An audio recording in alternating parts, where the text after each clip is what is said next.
Hello my dear students, welcome you all. This is Satish and you are watching my YouTube channel Angrezi academy. Dear students, आज हम बात करने वाले हैं कुछ बेसिक रूल्स ऑफ ग्रामर। देखिए, कुछ बेसिक जो रूल्स होते हैं ग्रामर के, उनके ऊपर हम डिस्कशन करेंगे। इंपॉर्टेंट जो चीज़ें हैं उनके बारे में वो देखेंगे। वो जो बेसिक रूल्स स्पेशली जो आपकी एग्जाम में पूछे जाते हैं, और दूसरी चीज़ आपको वो कंफ्यूज भी करते हैं बार बार, उन जो बेसिक रूल्स के ऊपर हम आज डिस्कशन करेंगे और बहुत ही इंपॉर्टेंट है। एक बार उनको आप क्या करोगे, प्रैक्टिस कर लोगे, उसके बाद में कोई भी एग्जाम होता है, कोई भी कंपटीशन एग्जाम होता है, उस कंपटीशन एग्जाम में आपको वो अच्छे से समझ आ जाएंगे। देखिए, कुछ बेसिक रूल्स क्या हैं वो मैं सबसे पहले क्या करता हूं, इन सबको लिखता हूं, फिर 1 to 1 आपको क्या करूंगा, मैं समझाऊंगा। ओके, देखिए आपके सामने ये लिखा है कि each, every, neither, any, none और आइदर। ये वाला जो फॉर्मेट है, ये वाला जो रूल है, वो हर एग्जाम में पूछा जाता है। सबसे पहले देखिए, इनको हम पार्ट ऑफ स्पीच जो होता है, पार्ट ऑफ स्पीच के अंदर noun, pronoun, verb, adverb, conjunction, interjection, ये सारी चीजें जो आती हैं, एडजेक्टिव, एडवर्ब, ये सारी चीजें पार्ट ऑफ स्पीच का एक हिस्सा है। पार्ट ऑफ स्पीच इन्हीं से मिलकर बना है। अब सबसे पहले हमें ये आइडेंटिफाई करना है कि ये पार्ट ऑफ स्पीच होते क्या हैं, इनमें से कौन सा पार्ट ऑफ स्पीच है। देखिए, ईच और every, neither, any, none, either, यानी कि ये जो है बहुत बार हमारे सामने ये प्रश्न आता है कि ईच और एवरी क्या होते हैं। जैसे कि मैंने सेंटेंसेज में ला के रखे हैं यहाँ पे, तो देखिए ये ईच है। अगर ईच किसी भी नाउन से पहले आए, किसी भी नाउन से पहले आए, किसी भी नाउन से पहले आए, किसी भी नाउन से पहले, ये वाले सारे किसी भी नाउन से पहले आए तो वो क्या कहलाएंगे, एडजेक्टिव कहलाएंगे। जैसे यहाँ पे ईच गर्ल, ओके, और यहाँ दूसरा क्या गया, ईच ऑफ द गर्ल्स। दोनों में देखो, आपको एक चीज तो ये नोटिस करनी है कि ये क्या हो सकता है, प्रोनाउन भी हो सकता है, और ये क्या हो सकता है, एडजेक्टिव भी हो सकता है। नाउन से पहले आ गया तो एडजेक्टिव हो गया, और ऑफ से पहले आया तो वह क्या हो गया, प्रोनाउन हो गया। क्लियर हुआ ना आपको। अब देखिए, यहां पे एक सिंपल सा हमारे सामने क्वेश्चन ये आता है कि ये जो ईच है, एवरी है, यहां पे देखिए, यहां तो क्या आ गया, प्लूरल नाउन आ गया, यहां पे क्या आ गया, सिंगुलर नाउन आ गया। तो आपको कभी भी कंफ्यूज नहीं होना है। यहां ईच ऑफ यानी कि ऑफ लगने के बाद यहां जो नाउन आएगा, ईच या एवरी जो भी है, उसके लिए यहां क्या होगा, प्लूरल नाउन लिखेंगे। जैसे कि आइदर ऑफ, नाइदर ऑफ और ईच ऑफ। इनके बाद अगर ऑफ के बाद अगर आपसे नाउन पूछे तो वो नाउन कैसी होनी चाहिए, प्लूरल नाउन होनी चाहिए। कैसी होनी चाहिए, प्लूरल नाउन होनी चाहिए, एक चीज। दूसरी चीज देखिए, ईच जो होता है वो अगर नाउन से पहले आ गया तो वो एडजेक्टिव ही होगा, ये आपको ध्यान रखना है। दूसरी चीज, ऑफ से पहले आ गया तो वह क्या होगा, क्या होगा, ऑफ से पहले आ गया तो वह प्रोनाउन होगा। सिंपल सा है। अब देखो, यहां पे इनके साथ आने वाली हेल्पिंग वर्ब या वर्ब हम क्या मान के लगाएंगे, सिंगुलर मान के लगाएंगे, एक चीज। दूसरा देखिए, तो इसका मतलब यहां पे क्या हो गया, ईच गर्ल, ये क्या हो गया, आपका एडजेक्टिव हो गया, और ये सेंटेंस क्या है, राइट सेंटेंस है। यहाँ ईच क्या है, प्रोनाउन है, और ऑफ द गर्ल्स आ गया, और यहाँ वोज हो गया, it means this is also right sentence. यहाँ पे कह रहा है कि एवरी गर्ल, तो यहाँ एवरी गर्ल ये तो सही है, बट यहाँ पे वोज, ये भी क्या है, वोज इसलिए है क्योंकि ईच और एवरी के साथ में कोई भी नाउन लगे, वो उसके साथ में आने वाली हेल्पिंग वर्ब या वर्ब को क्या मान के लगाएंगे, सिंगुलर मान के लगाएंगे। तो आपका ये क्या हो गया, ये भी राइट हुआ। अब देखिए, हमारी बात यहां आती है कि every of the girls was presented, is it right और रॉन्ग। क्या ये सेंटेंस आपके सामने लिखा हुआ है वो सही है क्या, नहीं है। क्यों नहीं है? क्योंकि एवरी जो होता है वो कभी भी क्या नहीं हो पाता है, वह हमेशा एडजेक्टिव रहता है, वह प्रोनाउन नहीं बनता है उसका। समझ आया क्या? एक बार मैं रिपीट कर रहा हूँ, आई रिपीट अगेन। आपको क्या करना है कि एवरी जो शब्द है वो एवरी शब्द हमेशा क्या होता है, एडजेक्टिव होता है, वह क्या नहीं होगा, प्रोनाउन नहीं होगा। इसका मतलब ये हुआ कि ये वाला सेंटेंस क्या हुआ, टोटली रॉन्ग हुआ। समझ आ गया आपको? अब देखिए नेक्स्ट सेंटेंस और देखते हैं। देखिए अगला जो सेंटेंस है, अगला जो एग्जाम्पल है, वो आपको क्या कह रहा है, ईच स्टूडेंट ऑब्लिक स्टूडेंट्स। देखो थोड़ा सा समझने की कोशिश करना, यहीं से आपके कंपटीशन एग्जाम में क्वेश्चन पूछे जाते हैं। आपको क्या समझना है, मैंने आपको ये बताया था कि ईच होता है, अगर वह एडजेक्टिव होगा तो यहाँ सिंगुलर नाउन लेगा, और वह अगर प्रोनाउन होगा यानी कि ऑफ से पहले लगेगा तो वो यहाँ पे प्लूरल नाउन लेगा। ये आपको मैंने थोड़ी देर पहले समझाया था। ये आपके सामने दो सेंटेंस मैंने लिखे हैं, ठीक है। तो यहाँ ईच है, क्या है, एडजेक्टिव है। एडजेक्टिव इसलिए है क्योंकि यहाँ पे ये नाउन से पहले आया है। अब मुझे ये बताइए कि स्टूडेंट आएगा या स्टूडेंट्स आएगा। यहाँ पे अभी थोड़ी देर पहले हमारा डिस्कशन चल रहा था कि यहाँ पे सिंगुलर नाउन लेता है तो सिंगुलर नाउन आ गया। अब सिंगुलर नाउन यहाँ पे हुआ तो इसके साथ में आने वाली हेल्पिंग वर्ब या वर्ब भी क्या आएगी, सिंगुलर मान के आएगी। सिंगुलर मान के आएगी तो यहाँ क्या हो जाएगा, विशेष शब्द आ जाएगा। इतनी चीज आपको क्लियर हुई कि नहीं हुई भैया? अब आगे क्या कह रहा है, हिज, हर, देयर, तीन जो हैं पजेसिव प्रोनाउन है। ये क्या है, ये पजेसिव प्रोनाउन है, यानी कि यहाँ पे ये सिंगुलर हुआ तो इनका यहाँ पे आने वाला जो पजेसिव प्रोनाउन है वो भी सिंगुलर आएगा। तो या तो हिज आएगा या हर आएगा। क्लियर हुआ? यहाँ पे ये देयर नहीं आएगा, एक चीज। दूसरी चीज, यहाँ हमेशा ध्यान रखो स्टूडेंट है, इसमें male and female there is no clear, right. यहाँ क्लियर नहीं है तो हमें ये देखना है कि हिज भी आ सकता है और हर भी आ सकता है। और बेसिकली हमारा क्या होता है, हमेशा मेल को प्रेफर किया जाता है, इसलिए यहाँ मेल के लिए क्या आ जाएगा, हिज आ जाएगा। इसको आप अपने माइंड में रखना है। समझ आ गया होगा। नेक्स्ट आता है ईच ऑफ द स्टूडेंट्स। देखिए यहाँ पे वही बात आ गई हमारी कि ईच जो है वो ऑफ से पहले आ गया। इसका मतलब यहाँ पे क्या लेगा, ये प्लूरल नाउन लेगा। और यहाँ पे प्लूरल नाउन लेगा तो उससे हमारी इस वर्ब पे कोई इफेक्ट नहीं पड़ेगा, बिकॉज ये सिंगुलर है तो यहीं पे भी क्या आएगा, सिंगुलर ही आएगा। तो इसमें भी क्या आ जाएगा, वेसेज हो जाएगा। इतनी चीज समझ आ गई होगी। उसके बाद देखिए वही बात हमारी क्या आती है, हिज या हर या फिर देयर में आती है। अब हम सोचते क्या है कि यार स्टूडेंट्स आ गया तो यहाँ पे देयर आना चाहिए, बट क्या होगा, देयर नहीं आएगा। ये वही रूल इस पे लागू होता है, हिज या हर। समझ आया आपको? और हिज और हर में मैंने अभी बताया था कि क्या किया जाता है, मेल को प्रीफर किया जाता है। तो मेल के लिए आपका क्या आ गया, हिज आ गया। समझ आ गया? ये सेंटेंस आपकी एग्जाम में जिसकी आप प्रिपरेशन कर रहे हो वहां से पिकअप किए गए हैं, और उन्हीं चीजों में ये वाली चीज जो है निकल के कंफ्यूज निकल के सामने आया है स्टूडेंट्स के। तो जिसको हमें क्या है कि चैलेंज के रूप में मिलता है कि काश हम ये सही कर देते तो हमारा भी नंबर इसी भर्ती में, इसी रिक्रूटमेंट में, इसी में आ जाता। समझ आया आपको? एक सेंटेंस और लेके देखते हैं। अभी आपके सामने ये जो सेंटेंस लिखे हुए हैं, एवरी क्लास इज और आर, इन दोनों में से आपको क्या करना है, भरना है हेल्पिंग वर्ब या वर्ब को कि इसमें इज आएगा या फिर आर आएगा। तो यहाँ पे एवरी क्लास की बात कर रहा है तो वही क्या आ गया, हमारा इज आ गया।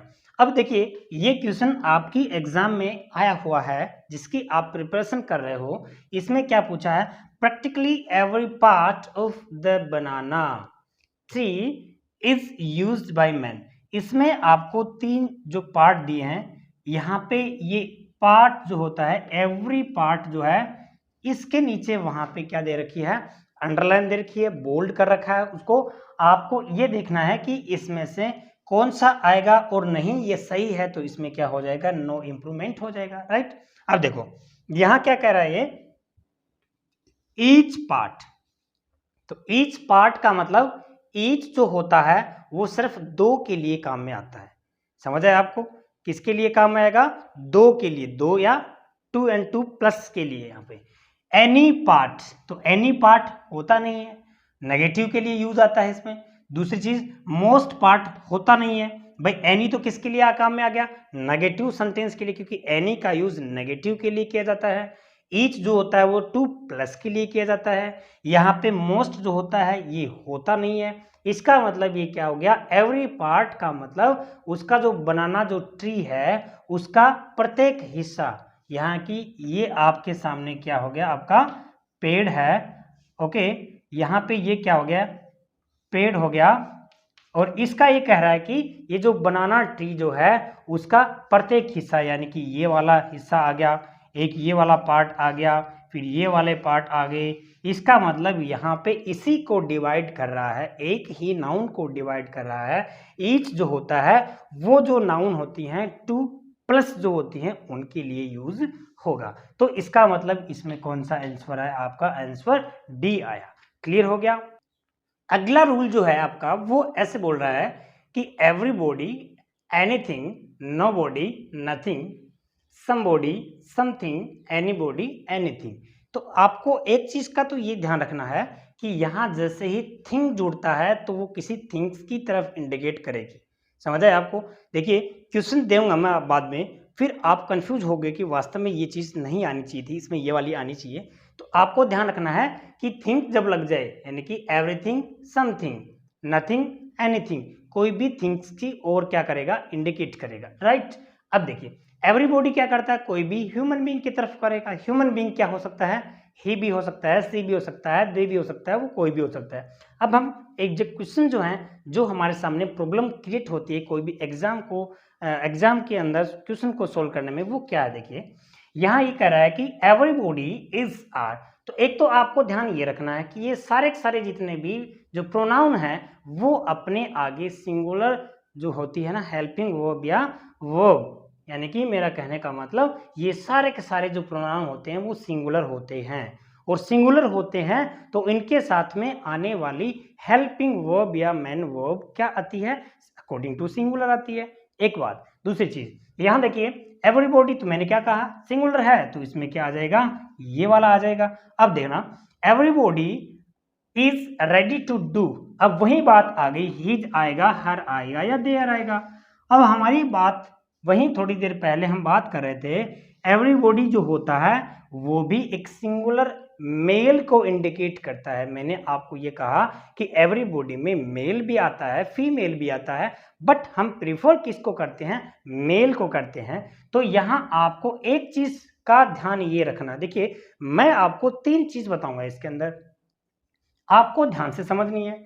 यहां ध्यान से समझने वाली बात यह है कि इसका जब भी टैग क्वेश्चन जब बनता है, क्या बनता है, टैग क्वेश्चन जैसे ही बनता है, आपसे टैग क्वेश्चन भी पूछे जाते हैं, तो यहां इसका प्रोनाउन हम दे मानेंगे। एक बात, इसका प्रोनाउन हम क्या मानेंगे, दे मानेंगे।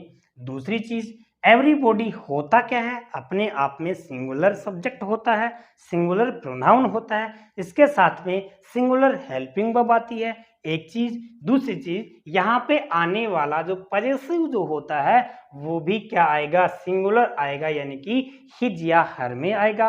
और हिज और हर की जहां बात करते हैं तो हम मेल को प्रीफर करेंगे, तो क्या आएगा, हिज आएगा। क्लियर हो गया आपके सामने।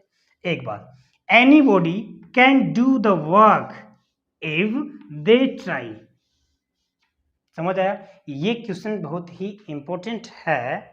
देखिए यहां anybody can do the work, ये तो राइट है, बट यहां आने वाला जो पोर्शन जो है, ये वाला पार्ट है, ये टोटली रॉन्ग है, एरर है, इनकरेक्ट है। हाउ, कैसे, बिकॉज ये जो दे है क्या आना चाहिए, एनीबॉडी का, मैंने अभी क्या बताया था, दे नहीं आना चाहिए। प्रोनाउन क्या होगा, मेल को प्रीफर करते हैं तो मेल को प्रीफर करेंगे तो उसका सब्जेक्ट होगा ही, यहाँ सब्जेक्ट तो पूछ रहा है, यहाँ क्या बोल रहा है कि anybody can do the work if they try, यदि कोई भी कोशिश करता है तो कोई भी इस काम को कर सकता है।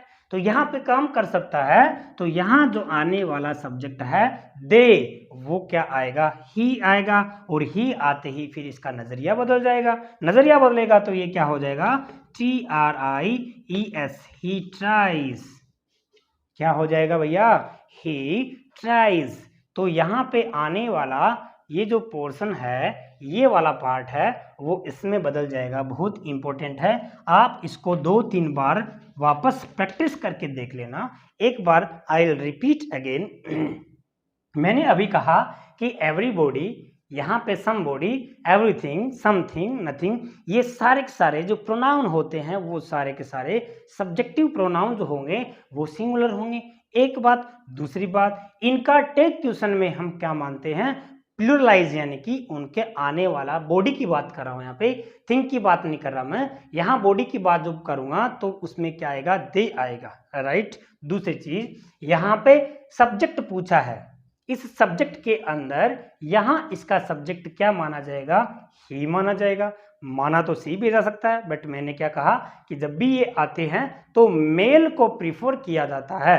तो मेल प्रीफर किया जाता है तो इसमें इनके साथ आने वाला जो पजेसिव प्रोनाउन होता है वो ही आ जाएगा। और अगर हम सब्जेक्टिव प्रोनाउन की बात करें तो हम किसका करेंगे, दे, नहीं आकर ही आ जाएगा।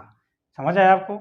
इस तरह से आपके सामने क्या हुआ, सेंटेंसेस जो हैं अच्छे सेंटेंसेस हैं। नेक्स्ट जो है आपके सामने कि nothing but some books was और वर अवेलेबल। देखिए ऐसे जो सेंटेंसेस होते हैं उनके सामने बड़ी प्रॉब्लम होती है। ऐसे जो सेंटेंसेस होते हैं उनमें ये समझ रहे हैं हम कि यार नथिंग आएगा, नथिंग या फिर बट के बाद वाला सब्जेक्ट आएगा, कौन सा माने हम। तो आपको ये ध्यान रखना है, नथिंग बट जो है उसके बाद वाले सेंटेंस, उसके बाद वाले सब्जेक्ट को काउंट नहीं करना है, राइट। उसके बाद वाले जो सब्जेक्ट होता है उसको काउंट नहीं करना है। नथिंग जो है उसके अकॉर्डिंग यहाँ आने वाली हेल्पिंग वर्ब या वर्ब हमें यूज करनी है। समझ आया आपको। यहाँ आपको क्या करना है कि नथिंग बट से जैसे ही सेंटेंस स्टार्ट होता है उसके बाद आपको क्या नहीं करना है, ध्यान नहीं देना है, यानी कि पहले इसके अकॉर्डिंग आपको यूज करना है, एक चीज। दूसरी चीज देखिए, यहाँ नथिंग है तो नथिंग मैंने अभी क्या बताया था, सब जो है प्रोनाउन है वो सिंगुलर है, और प्रोनाउन सिंगुलर है तो यहाँ आने वाली हेल्पिंग वर्ब या वर्ब क्या मान के आएगी, सिंगुलर मान के आएगी। एक चीज नथिंग, ये तो समझ आ गया आपको। इसमें क्या दिक्कत है, इसमें दिक्कत ये है कि यहाँ वॉज वर्ब में वॉज आएगा, राइट। अब देखिए दूसरा क्या आता है आपका, nothing but some students was present. इस सेंटेंस में कोई भी आंसर बताता है तो उसको 100 रुपया इनाम में दिया जाएगा। 100 रुपया इनाम में दिया जाएगा, वो आपको मेल के जरिए भेज दिया जाएगा। अब इसमें सिर्फ आपको आंसर बताना है कि आंसर क्या होगा। आपने समझ लिया कि nothing but some students, that's right. यहाँ वॉज तो बिल्कुल क्या है भैया, राइट है, सही है। वो जो है वही आना चाहिए, बट और क्या गड़बड़ है इसमें, तो आप कहोगे सर नो एरर, बिल्कुल सही है सेंटेंस, लेकिन इसमें सेंटेंस सही नहीं है, इसमें कुछ ना कुछ एरर है। आपको एरर ध्यान में रखने के लिए आपको ये देखना है कि जो नथिंग शब्द जो होता है ये नहीं आना चाहिए। मैंने जो रूल के स्टार्टिंग में आपको बताया था कि नथिंग जो होता है वो कोई भी थिंग्स की ओर इंडिकेशन देता है। यहाँ सम बुक्स नथिंग चल जाएगा, सम बुक्स नथिंग चल जाएगा, बिकॉज ये थिंग्स हैं, ये क्या है, थिंग्स हैं। यहाँ सम स्टूडेंट, तो स्टूडेंट्स थिंग्स नहीं है भैया, वो क्या है, ह्यूमन बीइंग है। तो ह्यूमन बीइंग है तो उसके लिए नथिंग ना आके यहाँ क्या आ जाएगा, यहाँ पे एवरी वन आ सकता है, एवरी बॉडी आ सकता है, एनी वन आ सकता है। यहाँ पे क्या आ जाएगा, एनी वन, एनी वन या फिर एवरी बॉडी, बट इस तरह से कुछ ना कुछ यहाँ पे दूसरा नाउन, बॉडी से रिलेटेड, वन से रिलेटेड कोई भी यहाँ प्रोनाउन आ सकता है, बट यहाँ पे क्या नहीं आ सकता, नथिंग नहीं आ सकता। उसके बाद में देखिए every section of the society, यहाँ एवरी ऐसे सेंटेंस में ऐसे दिया हुआ था, एवरी वन, यहाँ सेंटेंस में क्या दिया हुआ था, everyone section of the society is feeling guilty, okay, on the sin of the priest। तो यहाँ पे देखिए सिंपल सा है, यही था। यहाँ अगर every आता है तब तो राइट है, every section of the society फिर तो राइट है। बट इस क्वेश्चन के अंदर जो है, ये भी क्वेश्चन आपकी एग्जाम में आया हुआ था, तो वो क्या था, everyone लिखा हुआ था उसमें, ठीक है। तो यहाँ वन नहीं आएगा, क्योंकि वन इसलिए नहीं आएगा क्योंकि एवरीवन क्या होता है, प्रोनाउन होता है, और एवरी क्या होता है, एडजेक्टिव होता है। तो प्रोनाउन जो है यहाँ पे नाउन आई है, यहाँ पे क्या आया है, नाउन आया है। तो नाउन अपने पहले एडजेक्टिव ही तो लेगा। अरे नाउन जो होता है वो अपने आगे प्रोनाउन थोड़ा लेता है, ठीक है, एडजेक्टिव लेगा। एडजेक्टिव लेगा तो सेक्शन जो होता है, सेक्शन से पहले एवरी आएगा, न कि एवरीवन। तो इसके अंदर आपका क्या था, एवरीवन न आकर एवरी आएगा। इस तरह से ये जो कुछ 2 रूल्स थे बहुत इंपॉर्टेंट, ये हमारा पार्ट 1 है। और भी पार्ट 2 के लिए आपको जस्ट वेट लिटिल बिट, यहाँ आपको इनको समझना है, आपको फीडबैक देना है कि कैसा ये आपका सेशन हुआ। और इन जो है क्वेश्चंस को लेके आपके एग्जाम में 100% ऐसे ही क्वेश्चन आपसे पुटअप किए जाते हैं। Thanks for watching.